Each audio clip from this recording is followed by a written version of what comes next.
this fire is still only partially contained. Corey, I am actually joined by Pawnee County Emergency Manager Chris Shaler. Chris, how contained is this fire? Approximately probably 15, maybe 20%. What do you want residents to know who are here, who have evacuated the area? Just continue to stay out, stay safe. Let us continue doing our work. We've got forestry here now. We're trying to get some containment lines done up. So hopefully we can get you guys back into where you all need to be. And we saw some forestry trucks here. Tell me a little bit about what they're doing. They're bringing in dozers, and they've got some Type 6 engines, which are just wildland engines.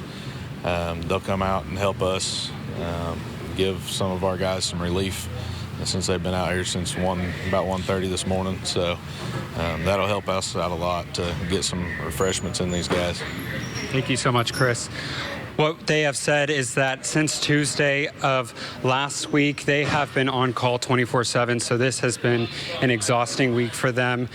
Chris Shaler was saying that he has gotten maybe a total of 12 hours of sleep over the last week because he's been battling with these wildfires, and crews are still out here working to make sure you all are safe. So if you see a crew member out there, I just recommend you say thank you to them because they have been working extremely long hours, and we want to give back and share our appreciation to them. Corey? Lots of crews working very hard this past week. Thank you, Braden. Our team coverage, it does continue now. We've also been monitoring an evacuation order for part of Pawnee County near that fire, and we're checking in with our Emma Burge, who's now at a local convenience store. But we've heard reports of fire evacuees gathering this morning. And Emma, you've spoken to them. It sounds like a waiting game there as containment changes rapidly with these strong shifting winds.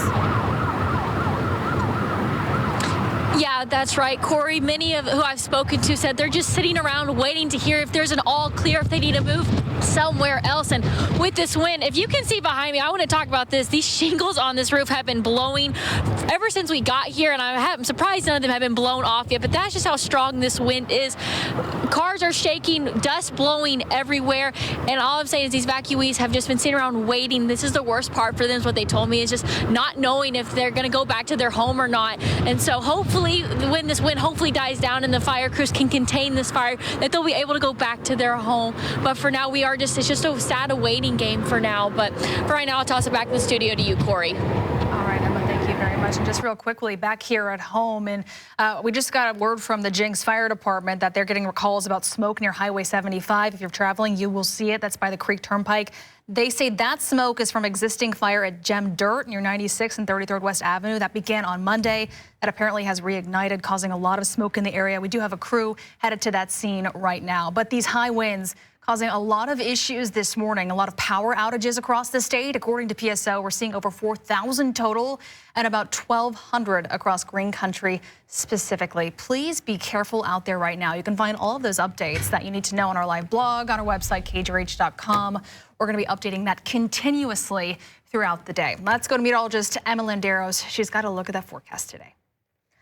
As you are stepping outside, you're going to notice not only is it going to smell like smoke, maybe a little bit hazy with dust on top of it. This is all on our Wade's RV Weather Camera Network. It was looking a lot more worse over our BOK, but we're starting to see a little bit of some sunshine trying to peek through the area. Wind gusts right now, we're seeing some very strong winds. We've seen those upwards of 50, if not 60 at one point this morning at the Tulsa International Airport. 37 currently mile-per-hour wind gusts, 47 in Oilton, 36 mile-per-hour wind gusts in Pawnee. Now, in terms of those temperatures, as the cold front's starting to move through, we're still tracking westerly winds, but those will eventually move out of the northwest, and that's what's creating issues for those fire crews battling that fire over towards that Pawnee area. Temperatures are going to be in those 40s. Now, red flag warning remains in effect with gusts upwards of 45 miles per hour with relative humidity between 15 to 25%. That is likely going to change a little bit as the front moves through. This will go until 1 p.m. today.